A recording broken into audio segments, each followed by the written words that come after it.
We welcome you live inside of the Rivets Rundown, and this podcast has become your weekly source for anything and everything that is the Rockford Rivets baseball organization. Hi, everyone. I'm Craig Combs, here with my broadcast partner, Parker Porrill. Parker, how are you doing this week?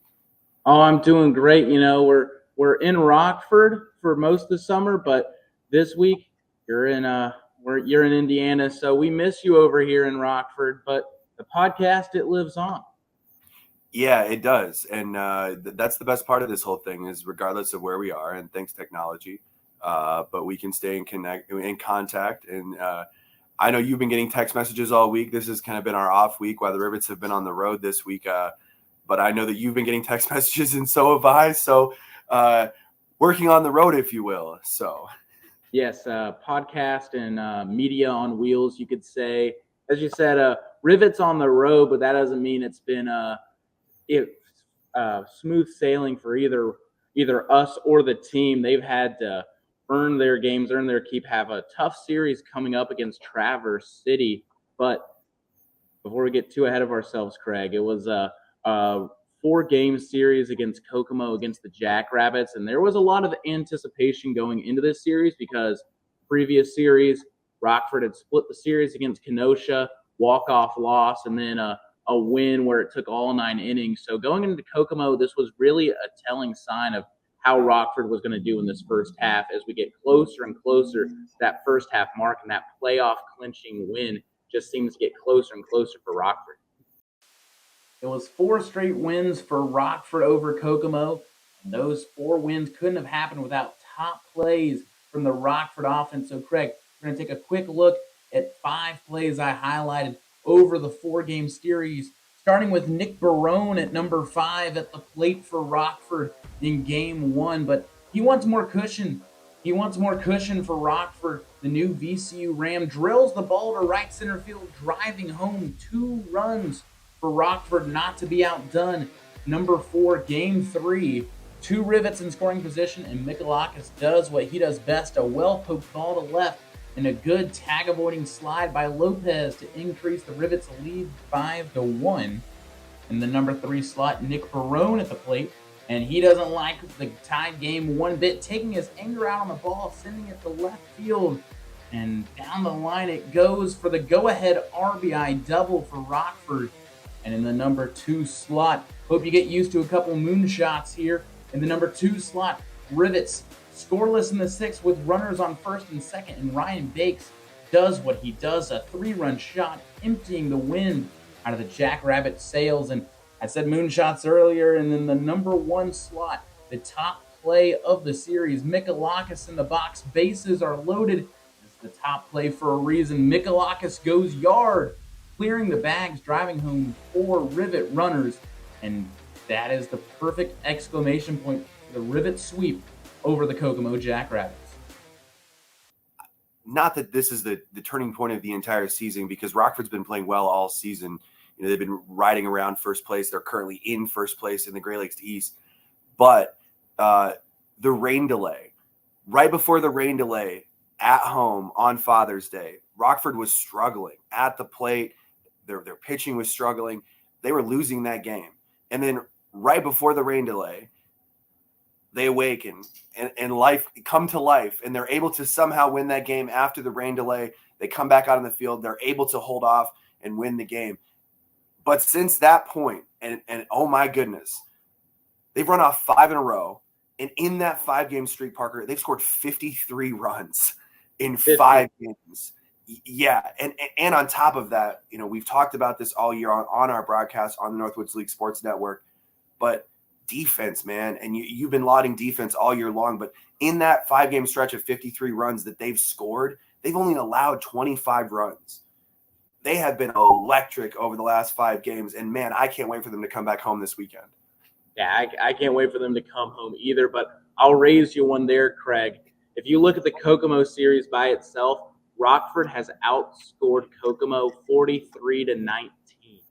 Rockford's offense and defense has been firing on all cylinders, and it's paved the way for the Rivets to get at their 18-6 record and remain in first place. And as we can continue to hammer this in, and hope listeners don't get tired of hearing this, but the screws have been hot. We'll stop saying it as soon as it's not true, but the screws have been hot, and the screws are hot here in Rockford and on the road.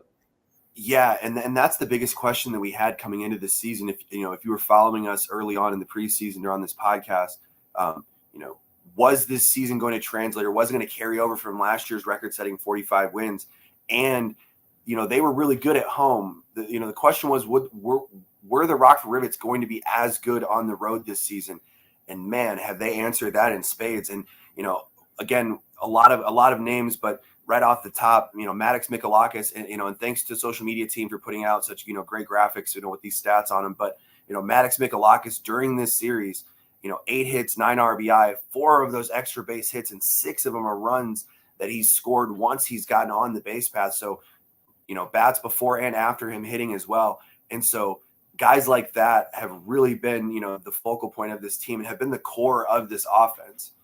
Yeah, exactly. Mikalakis, and then I'll throw in another one that the social media team shouted out, and who was my player of the series in my book, Braden Bakes, a fresh face on the transfer portal.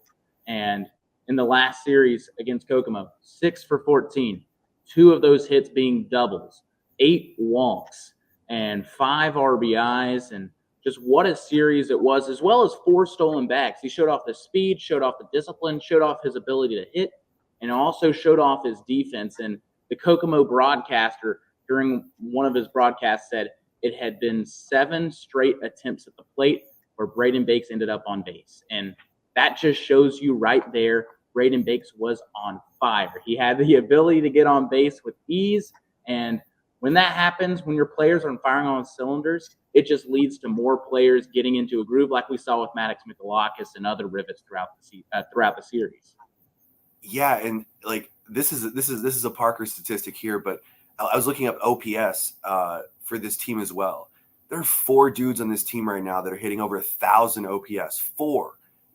And there's like 2 more or 3 more that are 800, 900, really close to that 1,000. So I mean, these dudes are hitting the cover off the ball. And I know that, a lot of talent has been brought into Rockford this summer by Will Oberg, by Cam McDonald, by Tyler Horvath. But again, these guys have to show up and perform on the field. And they have, man. And I don't know what it is, whether it's the water in the 815 or what, but these guys have showed up. And even 2 weeks ago, Zach Longshore, we talked about, he walked out of the car after a 1,200-mile trip through 6 innings of scoreless baseball. And so, it's ridiculous. And I know that it's been as fun to call these games with you as well. And I know we've had a little time off here, but I'm starting to get itchy. I need to get back to the booth. Exactly. Me too. It's that Rock River water that fuels these players. But you mentioned the pitching. You mentioned Tyler Horvath, the pitching coach, and Zach Longshore. Before we move on, I just want to touch upon the pitching of Rockford, because I feel like that's an overshadowed bit of these Rivets, because it seems like whenever Rockford loses in those 6 losses, or when it's a close game, people look at the bullpen. People look at the bullpen and be like, that's a reason that they lost. However, you just look at the performances that they've had throughout the year. You look at the starting jobs they've had, relatively few games where there's a shaky starter. And just want to highlight MJ Sayo real quick, a fresh face for Rockford. 3 innings pitched, gave up 1 hit, no earned runs, and only 3 walks to 3 strikeouts. And what a great job it is for a fresh face for the Rivets to come in and produce that stat line. And we can continue going on, Craig. We can mention Landon Southern. You already mentioned Longshore. There are so many pitchers for Rockford who have just came in and just had great starts to games, and it's fueled Rockford to win those games as well. Well, and another one is Christian Morel. He had a really good series this past series against Kokomo. 6 strikeouts, no earned runs, only 1 hit over 3 2/3. But the big one, and we've started to see it at home at First Community Credit Union Field, but Jack Pottinger, man, this dude, I joke around in the booth and call him the Duke, but man, when he comes in, it's lights out, it's Undertaker sound, no earned runs, no walks, only 1 hit over 3 innings over the weekend. And he's been just as good at home.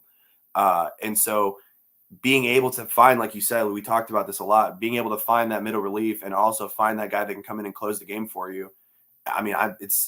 We're seeing that right now with Jack Pottinger. Exactly, and Pottinger, he's a great reliever, great closer, and we mentioned the bullpen being a question mark in a lot of people's eyes, but there's the answer right there. Pottinger, Alex Day, who actually made a start in the Kokomo series, but traditionally has been a reliever, and you can keep on going on with the bullpen with players coming in relief. Samson seeing some action. There are some great bullpen players in this Rivets organization that have came through in clutch moments. No host being another one. We see him with his fastball and just closing out games. It's Rockford's pitching staff and pitching rotation has continued to step up and meet the challenge. Absolutely, and it's exciting moving forward because again, you mentioned it at the top. We're getting ever closer to that game clinching or that first half clinching win. On top of the fact of being 18-5 or 18-6 and being in first place, we have a 4.5 game lead over first place right now. With only it makes you smile too. Like we have a 4.5 game lead with only eight or 9 games to go in this first half, and that's we talked to Will Oberg a bunch of times. You have this season. That's been the goal, is win the first half of the season because it gets you that that spot at the end of the year in the tournament. So. Yeah, nothing feels better than halfway through the year already knowing you made the playoffs. And as you said, in the preseason and early in the year, whenever you talk to Oberg, one goal: make the playoffs as soon as possible. And the quickest way to do that is win the first half. And right now, 4.5 games in the lead. Rockford, their offense firing on all cylinders. They have a tough series going up ahead against the Traverse City Pittsbitters. And this just proves it's never easy, is it, Craig? No, it's not. And the Great Lakes East has been, an ever-changing division this year. And games of, the division has been decided by 1 or 2 games all season long. And you've seen a lot of rotation in that middle of the division. And that's just the testament of the talent, that is in the Great Lakes East and in the Northwoods League. And so there is no easy game. And even this past week with Kokomo, there was a couple of games Kokomo played Rockford really tight, and that's just a testament to the athletes they have on their team as well. And not every game has gone the way that they'd like to, obviously, but there's still talent on that roster. And so it's been exciting to see. It's been exciting to witness firsthand, and it's exciting to see what the Rockford Rivets have done this year, the front office, the coaching staff, and I think the fans are going to get rewarded as this season goes along. Exactly. I think they are going to get rewarded too, especially moving forward, getting closer and closer to that win mark. And as we move on into this podcast, Craig, did you have the opportunity to run across your thoughts with the head man in charge, Will Oberg? I did. I had the opportunity to sit down with manager Will Oberg this week after some unfortunate hotel issues. We'll hopefully not get into those. But yeah, I was able to sit down and talk with him. So let's go to that right now, and let's talk to head coach Will Oberg. All right, I'm sitting here with manager of the Rockford Rivets, Will Oberg. Coach Oberg, 19-6, 4.5 game lead in the East, 9-1 in your last 10. How do you guys feel today sitting up in Traverse City? I feel good. Hopefully the rain goes away and we're able to get this one in tonight. But playing some good baseball and just trying not to get too wrapped up into tomorrow. Just focus on doing what we got to do today, take care of business, and keep showing up to the yard and giving it our best for 9 innings and seeing what happens.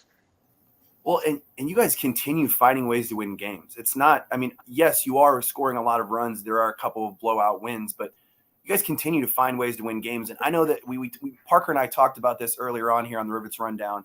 But and not that it's going to be, a huge thing moving forward in the season, but the rain delay on Father's Day, you guys are struggling through the first 5 innings. Then you start to wake up a little bit, and then the rain delay. And since the rain delay, you guys have been, winning everything. Can you touch what it is about this team that just continues finding ways to win games? Yeah, I think it's just the confidence. Confidence is huge. I think we always walk out on the field believing we're the best team out there, and you got to have that to be successful in anything that you do. But I think just never really panicking, never pressing, never stressing. And I think a big part of that is some of those late inning comebacks. A couple of them that we've had against Kenosha where their starter's been on and we've struggled early and found ourselves in a little bit of a hole, and then shown the ability to come back there and make it a game late or take the lead late. And a couple of those leads we lost late on the road. But that's going to happen, especially on the road. And then we saw that in the Kokomo series there, just we get to the bullpen, and that from the sixth inning on, it seems like we're putting up crooked numbers left and right. And then to see that happen again last night was good against a tough team, tough opponent, team that's always going to be prepared, always going to be ready to go, in a tough game, traveling up to Traverse City and playing here on a Friday night in front of a great crowd. That was a big one to go get. And I understand, this is a college wood bat league. You have guys coming from all over the place, but who are some of the guys that have been like leaders in the locker room this season? Because again, like I've played some sports, and it's tough, man. When you're down and you're down most of the game, like you got to have those locker room leaders, or those guys that can step up and have a voice. Who are some of those guys this season that have had that voice and been comfortable, speaking out for the team or with the team? Yeah, offensively, just for the team in general, Nick DeMarco has been a great leader.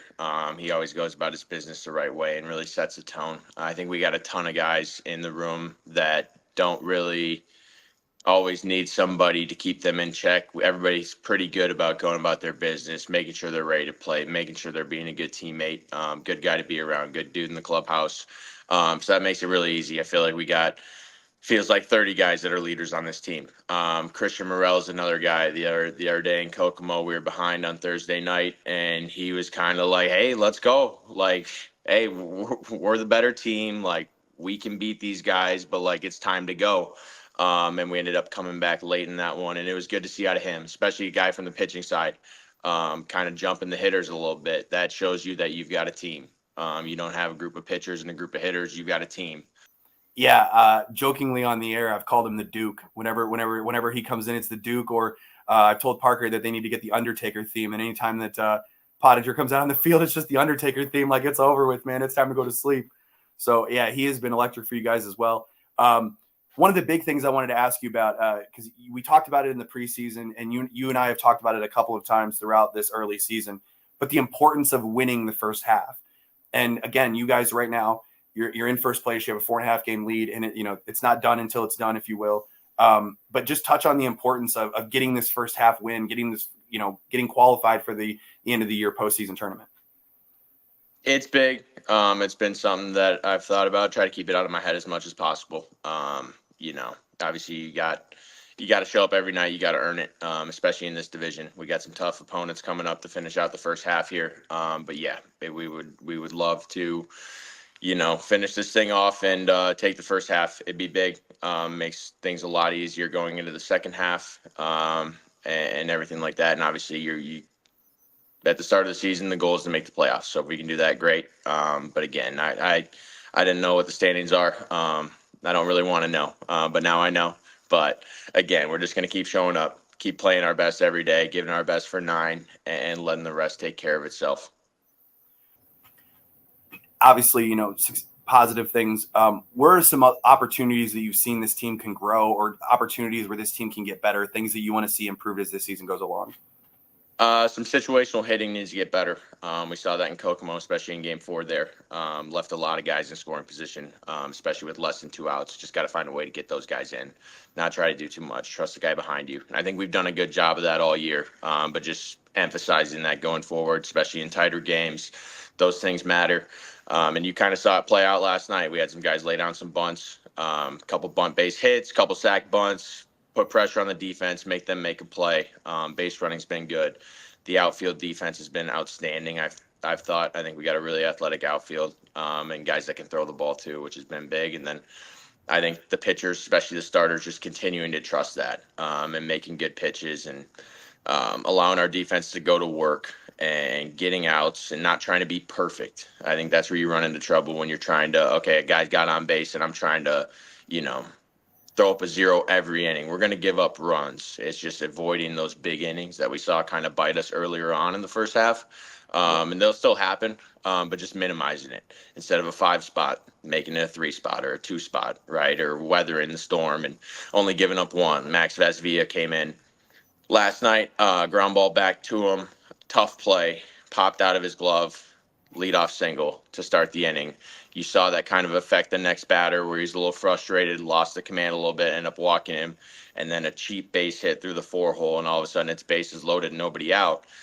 I got more confidence in Max Villa, I think it is, than anybody in the world when he's out on the mound. I know that guy's a competitor. He's going to go make his pitches and he's going to get outs.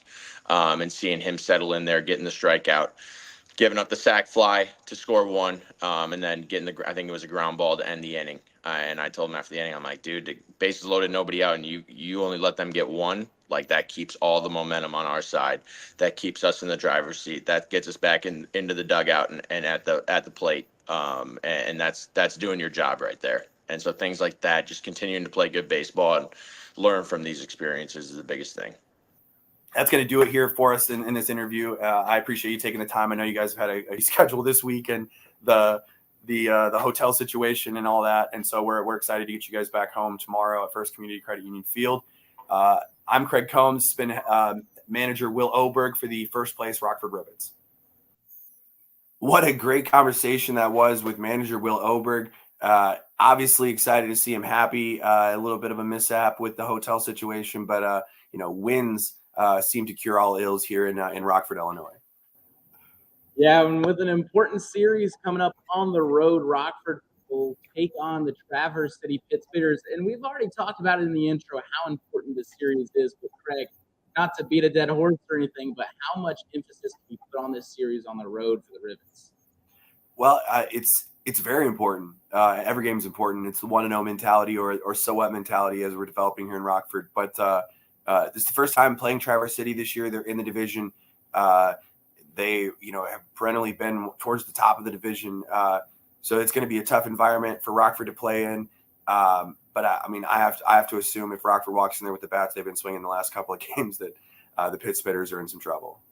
Yeah, it's going to be hard to stop the Rockford offense. But as you alluded to there, Craig, Traverse City, one of those perennial powerhouses in the Great Lakes East, and not only the Great Lakes East, but the Northwoods League as well. So it's just kind of like, all right, Rockford, now's your chance to prove it. You're the big boys on the block so far this year, 18-6, but now you got to take on the school bully who's been held back a couple of years. Just you got to go on and you got to beat the champion in the yard. So it's kind of like bring it to them, bring it to Traverse City in their own yard.